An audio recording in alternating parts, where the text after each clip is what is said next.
하나님 말씀 요한복음 6장 14절에서 29절 말씀.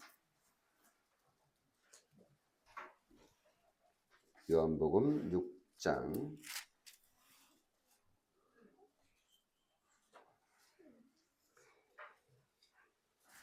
14절에서 29절까지 말씀을 읽겠습니다.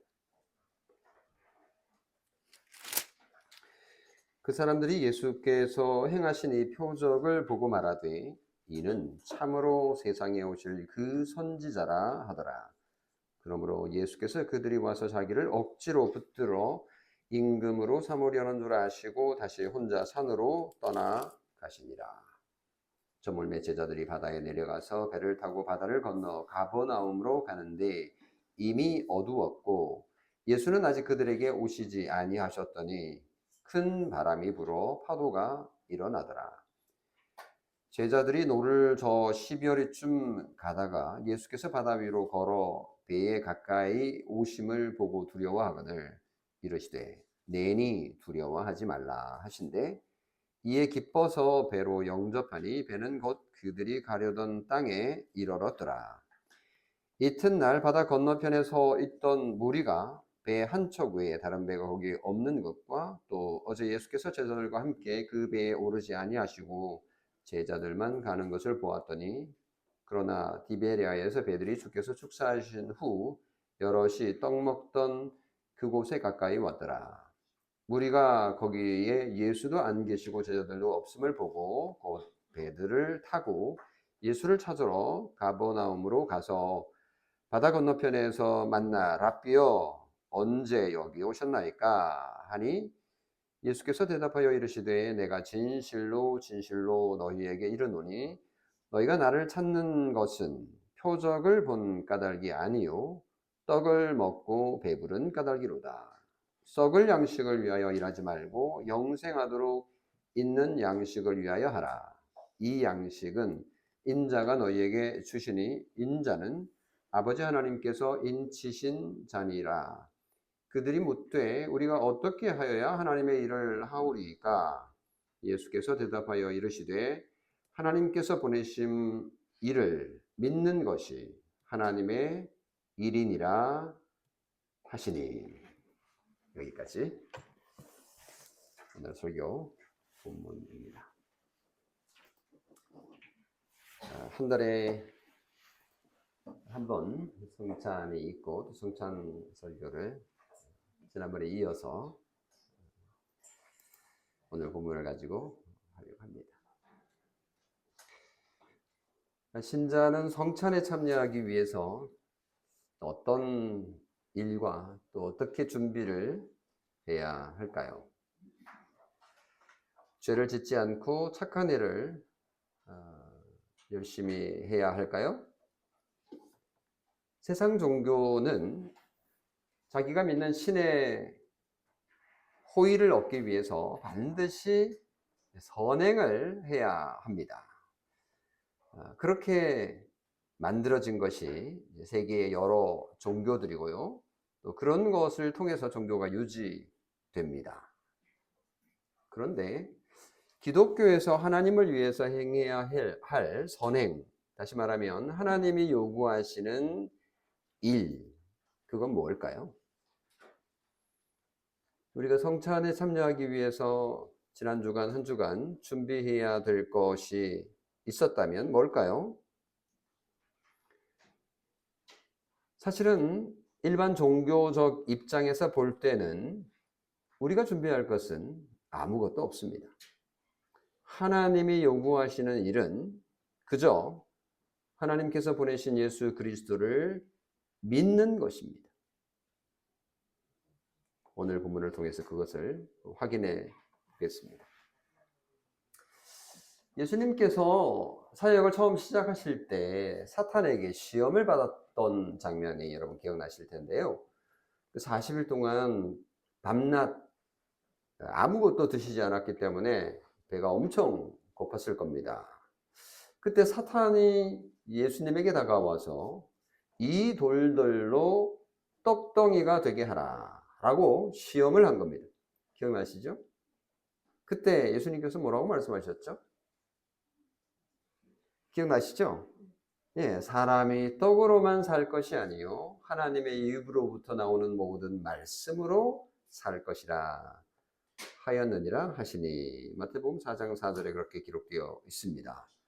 그러니까 예수님께서는 본인의 배고픔을 위해서 돌을 가지고 빵을 만드는 기적을 행하실 수 있지만 안 하셨어요. 그런데 오늘 요한복음 6장에 보면 생명의 말씀을 들으려고 예수님에게 모인 사람들에게 엄청난 양의 빵을 만들어서 기적을 베푸셔서 공급하셨습니다. 이 사실은 예수님이 어떤 분이시고 무슨 일을 하러 이 세상에 오셨는지를 잘 보여주는 장면입니다. 오병이어. 무슨 말인지 기억하시죠? 예. 빵 5개와 물고기 2마리 기적을 경험한 많은 무리들이 엄청 놀랐어요. 그리고는 그 사람들이 어떤 결론에 이르렀냐 하면 이는 참으로 세상에 오실 그 누구라고요? 네, 선지자라. 그 선지자라. 무리가 예수님을 제대로 알아본 것 같아요. 그럴까요? 인간의 영적 기근을 해결해 주러 오신 영혼의 구원자로 믿은 건가? 라고 착각할 정도로 그 선지자인가? 예수님을 알아본 거야? 라고 생각될 정도의 말인데 과연 그럴까요?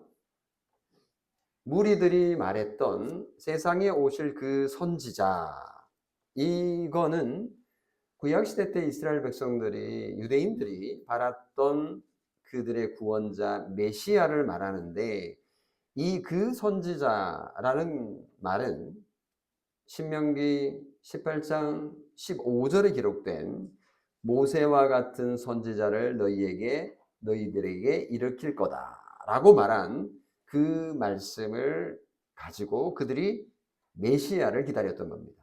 모세와 같은 구원자를 하나님께서 보내주실 것이다 라고 생각을 한 거죠.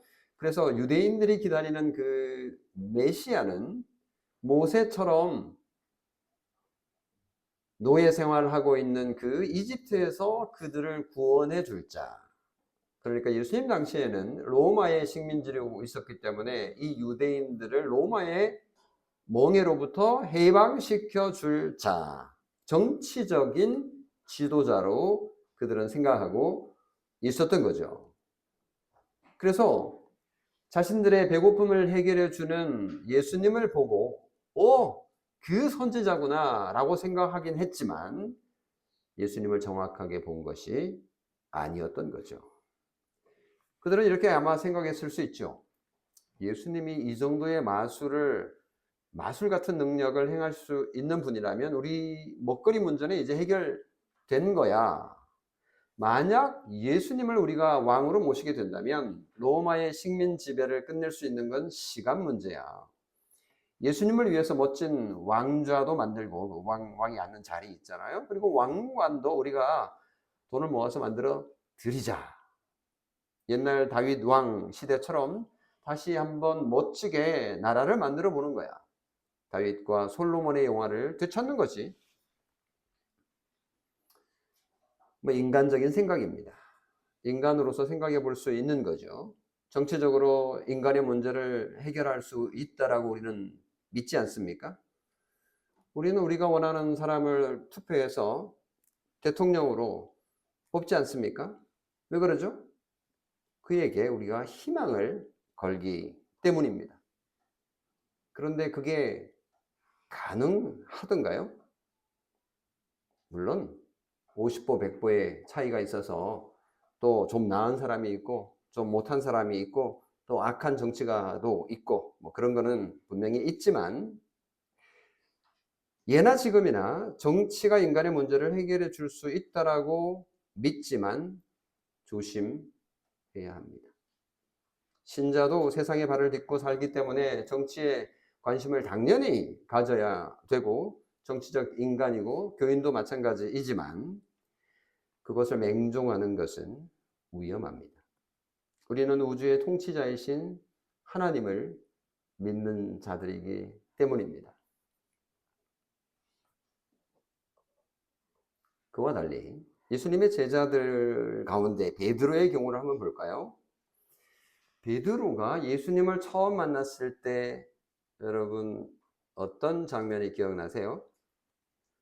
하도 뭐 얘기가 많아가지고 이게 저게 비슷해 보여서 예수님께서 베드로를 찾아갔습니다. 예수님께서 당시 엄청난 많은 기적들을 행하고 있었는데 베드로는 뭐 별 관심이 없었는지 열심히 고기잡이를 하고 있었거든요. 그때 예수님께서 갈릴리 호수 주변을 다니시고 계셨는데 마침 베드로의 배에 가까이 오십니다. 그리고 베드로에게 다가가셨고 베드로의 배를 타셨습니다. 그리고 말씀하셨죠. 깊은 데로 배를 몰고 가자. 그리고 그곳에 그물을 내리자. 근데 베드로가 뭐 별로 믿는 마음은 없었지만 순종을 했습니다. 그때 그물이 찢어질 정도로 엄청나게 많은 물고기를 잡았습니다. 한 배에 다 담을 수 없고 두 배 가득하게 채웠는데 막 배가 물에 가라앉을 정도의 기적을 경험했습니다. 그때 베드로가 예수님에게 어떤 반응을 보였는지 기억하세요? 그렇습니다. 오병이어 기적을 경험했던 그 무리가 보였던 반응과 베드로가 보였던 반응은 정반대라고 보이지 않습니까? 그 선지자를 베드로도 발견한 것 같아요. 근데 베드로는 예수님을 왕으로 모시겠다노니 와 우리의 구원자이니 뭐 이런 얘기를 하지 않고 자기 자신을 바라봅니다. 베드로는 예수님 앞에 엎드려서 이렇게 말합니다. 주여 나를 떠나소서. 나는 뭐라고요? 죄인이로소이다. 이렇게 소극적인 반응으로 보일 수 있지만 성도 여러분, 기적을 경험했을 때 무엇보다도 하나님의 기적, 그러니까 하나님께서 여기 계시다라는 것을 느꼈을 때 우리가 어떤 반응을 보이느냐가 그의 믿음을 볼 수 있지 않을까요? 하나님만이 하실 수 있는 기적을 경험했던 이 무리들과 베드로의 반응이 얼마나 다른지 봅니다. 베드로는 이스라엘의 구원이니 뭐 인류의 구원자이니 뭐 그런 것들을 생각할 겨를이 없습니다. 그는 우선 자신의 죄를 생각했습니다. 바라보았습니다.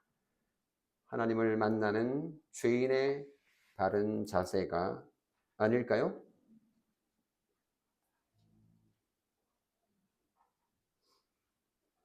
배부른 오병이어 기적을 경험한 무리와 베드로의 반응은 너무나 달랐습니다.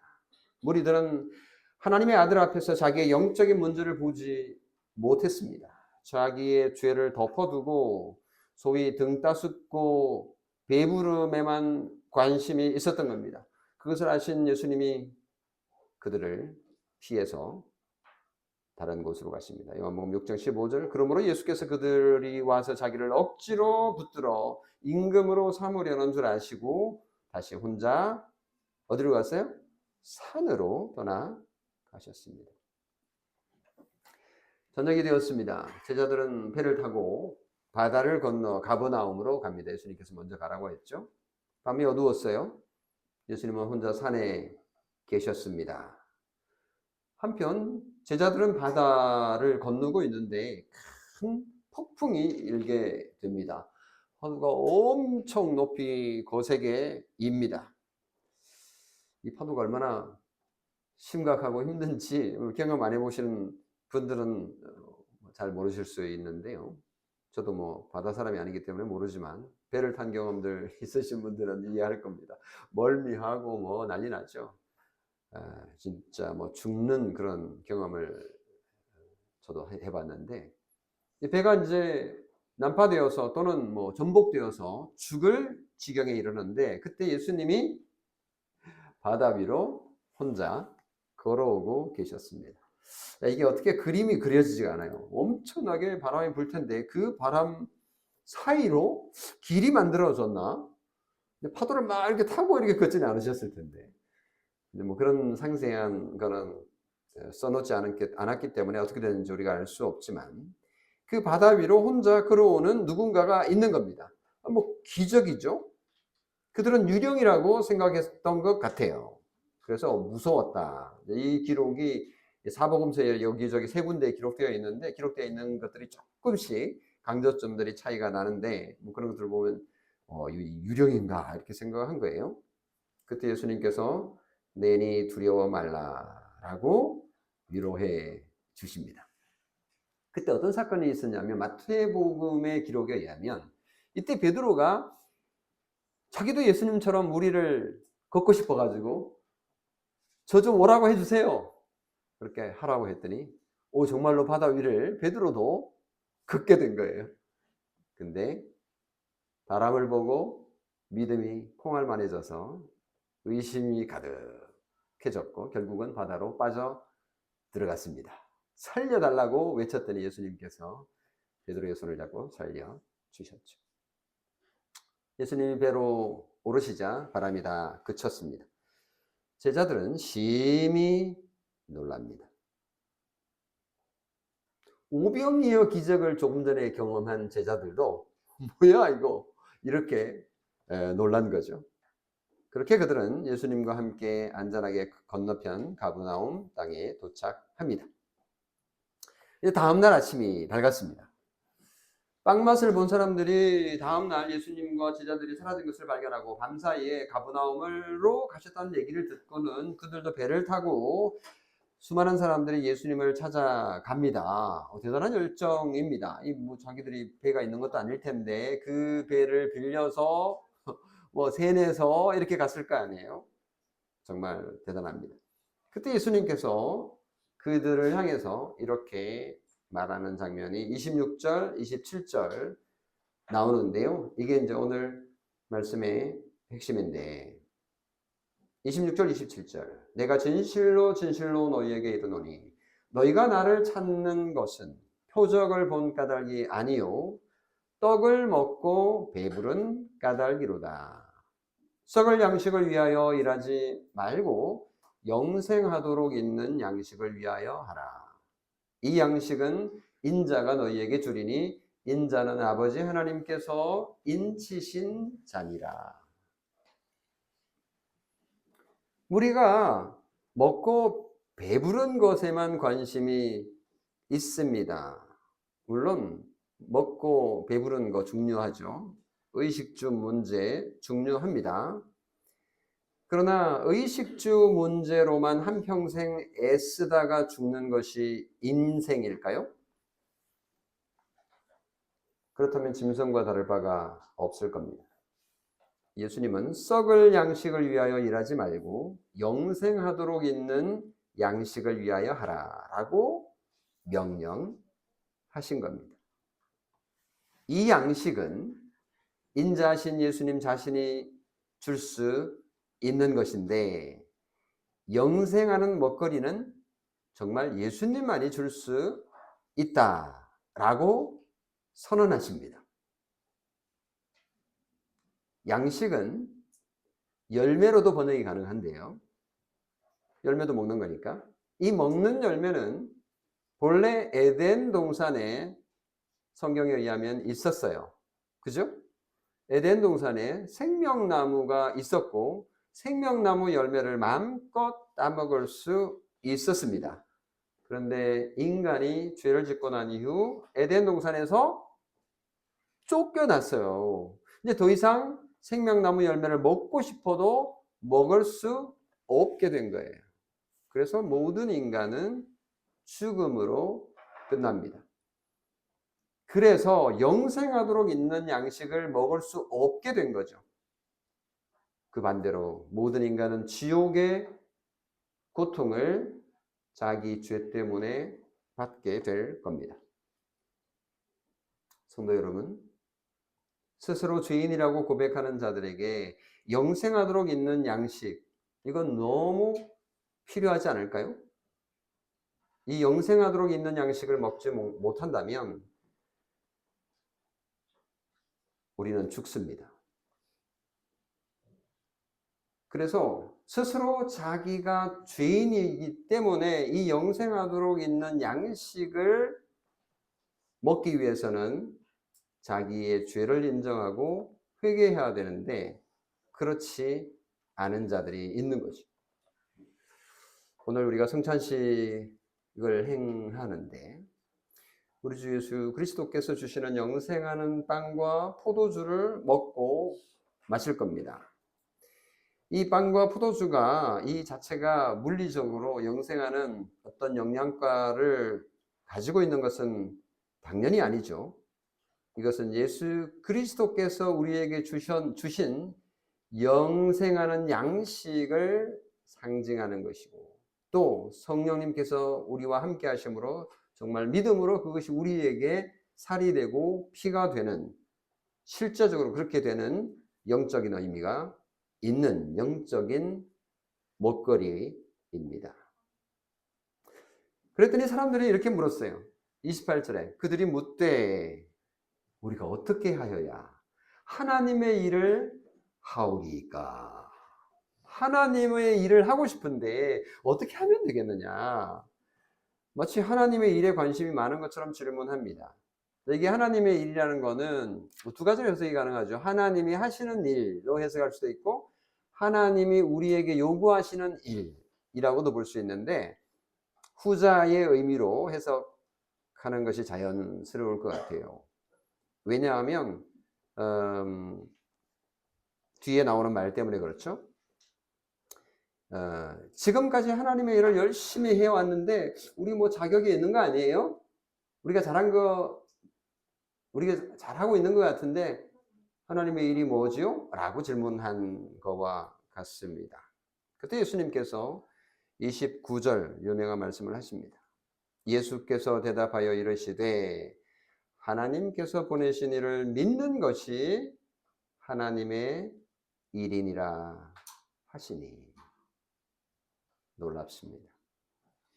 인간이 하나님이 주시는 영생을 얻기 위해 할 수 있는 일이 뭘까요? 무슨 선한 일을 많이 행할 수 있겠습니까? 선행이 좋은 것이지만 그것으로 우리가 스스로 구원에 이를 수 있는 사람은 아무도 없습니다.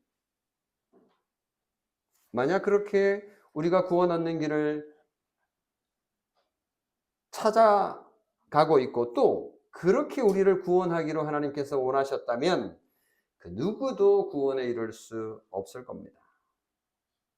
우리가 영생을 얻기 위해 영생하는 양식을 먹을 수 있기 위해서 해야 할 것은 오직 한 가지뿐인데 그것은 바로 하나님께서 보내신 이를 믿는 것, 그것입니다. 그분을 믿는 것, 그것이 하나님의 일이라고 말씀합니다. 썩을 양식을 위해 일하는 것이란 멸망으로 이끄는 양식을 위하여 일하는 것을 말하는데 이것은 본질적이지 않은 것들을 얘기하는 거죠. 물론 우리가 살아가면서 필요한 것들이지만 본질적이지 않다라는 거죠. 우선 우리에게 중요하고 달콤해 보이고 행복해 보이는 것 같지만 우리에게 영원한 삶을 줄 수 있는 것은 아닌 거죠. 대신 우리는 영원한 삶을 제공하는 양식을 위해서 일할 겁니다. 그것은 결코 어려운 것이 아닙니다. 그것은 예수 그리스도를 인정하고 그분을 믿고 그분을 우리의 구주로 받아들이는 것입니다. 영생은 유일하신 참 하나님과 그의 보내신 자 예수 그리스도를 아는 것이라고 요한복음 17장 3절에 말씀했습니다. 예수 그리스도를 아는 것은 예수 그리스도를 믿는 것을 의미합니다.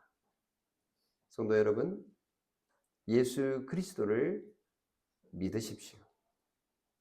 우리의 죄를 위해 십자가에 죽고 십자가에서 내려 장사되고 부활하고 승천하시고 그리고 하늘 성소에서 지금도 우리의 구원을 위해 기도하시는 예수 그리스도, 그분을 믿으십시오. 바로 그런 자가 성찬에 참여할 수 있고 영생을 보장받을 것입니다. 아멘. 기도하겠습니다.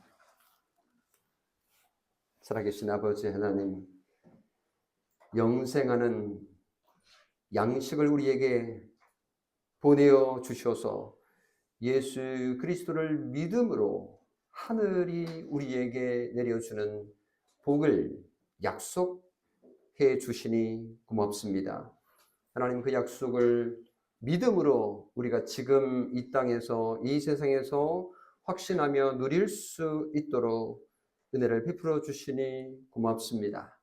아직 이 세상에서 완전하게 누리지는 못하지만 하나님께서 과연 살아계시며 우리에게 오늘도 말씀으로 확신시켜 주시고 우리에게 약속하시는 예수 그리스도 그분을 믿음으로 영생하는 약속을 믿음으로 확신하게 하시니 고맙습니다. 하나님 아버지, 이스라엘 백성들이 정치적인 메시아를 바라고 있었지만 인간이 줄 수 있는 것들은 그리 많지 않다라는 것을 우리가 고백합니다. 하나님, 대한민국을 불쌍히 여겨주시고 이 어려운 시기에 하나님께서 과연 살아계시며 하나님께서 심판하시며 하나님께서 당신의 귀한 백성들을 보호하시고 지켜주시고 이 나라를 통하여서 하나님께서 하시는 일들을 이루시기 위하여 하나님의 뜻이 이루어지기를 간절히 바라옵나이다. 하나님 아버지, 도와주시옵소서. 우리 주 예수 그리스도의 이름으로 간절히 기도하옵나이다. 아멘.